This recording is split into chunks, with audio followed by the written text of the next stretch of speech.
Welcome to Kids Story World. ಒಂದು ಕಾಲದಲ್ಲಿ ಮಲ್ಲಿಗೆಹಳ್ಳಿ ಎನ್ನುವ ಹಳ್ಳಿಯಲ್ಲಿ ಜನರು ರಾತ್ರಿ 6 ಗಂಟೆ ಆದ ಮೇಲೆ ಹೊರಗೆ ಹೋಗುತ್ತಿರಲಿಲ್ಲ. ಯಾಕೆ ಗೊತ್ತಾ? ಹಳ್ಳಿಯ ಹೊರಗಡೆಯ ಕಾಗೆಯ ಮರದಲ್ಲಿ ದೆವ್ವವಿದೆ ಅನ್ನುವ ಮಾತು.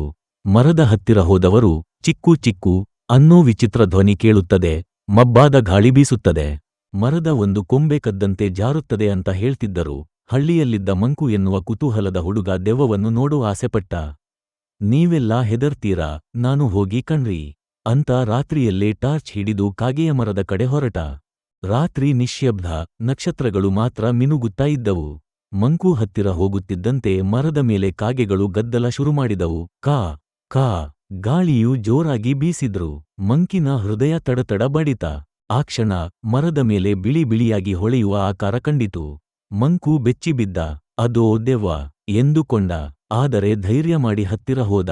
ಮಂಕು ಟಾರ್ಚ್ ಬೆಳಕು ಬಿಟ್ಟೊಡನೆ ಆ ದೆವ್ವ ಏನಪ್ಪಾ ಗೊತ್ತಾ? ಮರಕ್ಕೆ ಸಿಲುಕಿದ್ದ ಒಬ್ಬರ ಹಳೆಯ ಬಿಳಿ ಉಡುಪು.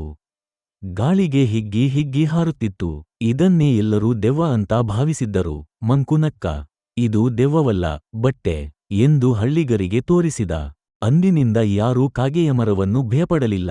ಮಕ್ಕಳು ಆ ಮರದ ಕೆಳಗೆ ಕುಳಿತು ಆಟಾಡ್ತಿದ್ದರು. ದೆವ್ವ ದೆವ್ವ ಎಂಬ ಮಾತು ಹಳ್ಳಿಯಿಂದ ಮಾಯವಾಯಿತು. ನಾವು ಅಂಜುವ ಬಹಳಷ್ಟು ವಸ್ತುಗಳು ನಿಜಕ್ಕೆ ಭಯಾನಕ ಅಲ್ಲ. ಸತ್ಯವನ್ನು ತಿಳಿದುಕೊಳ್ಳಲು ಧೈರ್ಯ ಬೇಕು.